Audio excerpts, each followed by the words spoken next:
Hi friends, అందరికీ చాలా మంది కారు మెకానిక్ గా కువైట్కి రావాలంటే ఎలా బ్రో అని అడుగుతున్నారు. ఈ రోజు నా కార్ సర్వీసింగ్ అయితే తీసుకొచ్చానమాట. ఇక్కడ అతను అడిగితే అతను చెప్పిన డీటెయిల్స్ మొత్తం మీకు తెలుగులో ఎక్స్ప్లెయిన్ చేస్తా. అతను వచ్చేసి తమిళ. అతను ఎలా రావాలి, అతను ఎలా వచ్చాడు అనే దాని గురించి బాగా క్లియర్ గా చెప్పాడు. ఈ వీడియో చూస్తున్న వాళ్ళకి నాది ఒకటే రిక్వెస్ట్, ప్లీజ్ వీడియోకి లైక్ చేయండి, ఇంకొంతమందికి షేర్ అయితే అది ఉపయోగపడుతుంది కూడా.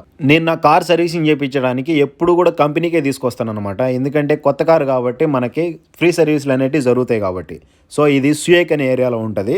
ఇక్కడికి నేను వచ్చిన ప్రతిసారి అతను అడుగుతూనే ఉంటా, ఎలా వచ్చారు బ్రో, ఎట్లా అప్లై చేసుకోవాలి ఏంటి అని చెప్పేసి. సో అతను చెప్పింది ఏంటంటే, ఫస్ట్ పాయింట్, మనకి కార్ మెకానిక్కి సంబంధించిన పని ఏదైతే ఉంటుందో మొత్తం తెలుసునాలన్నమాట. వైరింగ్ కావచ్చు, ఇంజిన్ మార్చడాలు, ఆయిల్ మార్చడాలు, ఇంకా ఫిల్టర్ మార్చడాలు, రకరకాలవి ఏదైతే వర్క్ ఉంటుందో ఆ వర్క్ గురించి మొత్తం తెలుసునాలి. First point. ఇంకొచ్చేసి సెకండ్ పాయింట్, మన దగ్గర వ్యాలిడ్ డీజిల్ మెకానిక్కి సంబంధించి ఐటీఐ సర్టిఫికేట్ అయితే ఉండాలన్నమాట.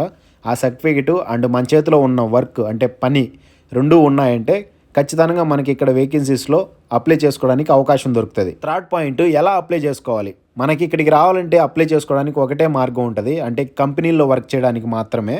బయట పని చేసుకోవడానికి ఎలా అయినా రావచ్చు, ఇక్కడికి వచ్చిన తర్వాత అయినా పని ఎత్తుక్కొని వర్క్ అయితే చేసుకోవచ్చు అనమాట. కానీ కంపెనీలోకి రావాలంటే మాత్రం పక్కా ఒక రూల్ అయితే ఉంటుంది. వీళ్ళు కొంతమంది ఇంటి దగ్గర ఉండే ఏజెంట్లతో కొలాబరేట్ అయి ఉంటారు. వాళ్ళు ఏజెంట్లు అనేది ఇక్కడికి సర్టిఫికేట్లు అనేవి పంపిస్తారు.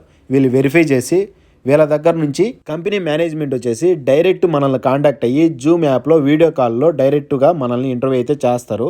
ఇంటర్వ్యూలో వచ్చేసి ఇంగ్లీష్ మాట్లాడతారు. మనకి అరబ్బీ రాదు, వాళ్ళకి మన లాంగ్వేజ్లు రావు కాబట్టి ఇంగ్లీష్లో అయితే మాట్లాడతారు.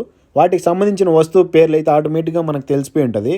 సో ఇంకా ఐటీఐ చేస్తున్నాం కాబట్టి ఏదో కొద్దిగా అటు ఇటు ఇంగ్లీష్ అయితే అర్థమవుతుంది అనమాట. ఇలా కంపెనీలోకి రావాలి, ఇంటర్వ్యూల ద్వారా రావాలంటే మాత్రం ఖచ్చితంగా ఇంగ్లీష్ మాట్లాడగలిగితేనే రాగలుగుతారు, లేకపోతే రాలేరు. కంపెనీల్లో కార్ మెకానిక్గా వర్క్ చేయడానికి రావాలంటే మాత్రం ఖచ్చితంగా డైరెక్ట్ వీసాలు అనేవి ఉండవు.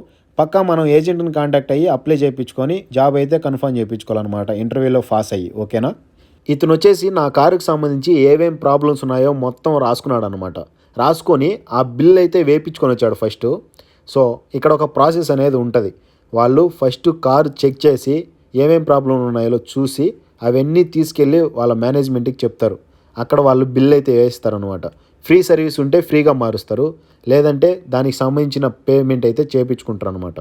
అది చేయించుకొని బిల్ ఓకే అయిన తర్వాతే వాళ్ళు అనేటివి అన్నీ చేంజ్ చేస్తారు. కంపెనీలో మాత్రం పనిచేసే వాళ్ళకి ఎలాంటి రూల్స్ అయితే చెప్తారో అలాంటి రూల్స్ తప్పకుండా పాటించాలి. అది మన వాళ్ళు ఉన్నా బయట వాళ్ళైనా ఎవరైనా సరే రూల్స్ మాత్రం రూల్స్. మొత్తానికి నా బండి సర్వీసింగ్ అయితే అయిపోయింది. సో చూశారు కదా, కంపెనీలోకి రావాలంటే కంపెనీలో సూనీస్ అని ఇస్తారు, కానీ ఖచ్చితంగా ఏజెంట్ ద్వారా రావాలి. ఇంటర్వ్యూ మాత్రం పక్కా ఉంటుంది. కంపెనీలోకి రావాలంటే ఒకవేళ సాఫ్ట్వేర్కైనా, లేదు మెకానిక్ అయినా, లేదు ఇంకా ఏదైనా కావచ్చు, వగేరా వగేరా. సో కంపెనీలోకి రావాలంటే మాత్రం తప్పకుండా ఒక ఇంటర్వ్యూ అనేది జరుగుతుంది. కంపెనీల్లో శాలరీలు అనేటివి మనం వచ్చేదాన్ని బట్టి ఉంటాయి. సో వచ్చిన తర్వాత ఎక్స్పీరియన్స్ని బట్టి మారుతూ ఉంటాయి అన్నమాట. సో శాలరీల గురించి అయితే చెప్పలేము. ఇక్కడికి వచ్చేదానికి మాత్రం కంపెనీ ద్వారా వస్తే తక్కువ ఖర్చుతో రావచ్చు. ఏజెంట్ ద్వారా అప్లై చేసుకొని రావాలనుకున్న వాళ్ళు హ్యాపీగా వచ్చేయచ్చు. ఇదే గ్యారేజ్ పని మనం బయటికి కూడా వచ్చి పని ఎత్తుక్కొని చేసుకోవచ్చు అనమాట. అది ఎలా అంటే, బయట వీసాలు అంటారు కదా, సూన్ వీసా, ఖాదీ వీసా లాంటివి బయట దొరుకుతాయి. అవి కొనుక్కొని డబ్బులు ఎక్కువ ఖర్చు అవుతుంది. వచ్చిన తర్వాత మనం పని ఎత్తుక్కొని చేసుకోవచ్చు అనమాట. ఒకవేళ నచ్చితే ఆ గ్యారేజ్లో చేయొచ్చు, లేకపోతే గ్యారేజ్లు మారచ్చు అనమాట. సో పెట్టుకుంటే పెట్టుకుంటారు, లేకపోతే పెట్టుకోరు వాళ్ళు కూడా, ఎందుకంటే పోలీసులతో కొంచెం ప్రాబ్లం ఉంటుంది కాబట్టి. అదే కంపెనీల్లో అయితే మనకి ఎలాంటి ప్రాబ్లం ఉండదు. ఎలాంటి ప్రాబ్లం ఉన్నా వాళ్ళు చూసుకుంటారు. సో శాలరీలు టైం టు టైం ఉంటాయి, వీక్ ఆఫ్లు కూడా ఉంటాయి వారం and time to time duty కూడా ఉంటుంది అనమాట. సో కంపెనీ ద్వారా వచ్చి హ్యాపీగా చేసుకునేదానికి నేనైతే మంచిగా సజెస్ట్ చేస్తాను. సో దగ్గరలో ఉన్న ఏజెంట్లు ఎవరైనా సరే మీరు కాంటాక్ట్ అవ్వండి. మీకు తెలిసిన వాళ్ళు ఏజెంట్ల ద్వారా అయితే రండి. సో తెలియని వాళ్ళు నా దగ్గర నెంబర్ అయితే ఉన్నాయి, కానీ నేను చెప్పాను అనుకోండి కొంచెం మీరు రిస్క్ అయితే చేయాల్సి వస్తుంది.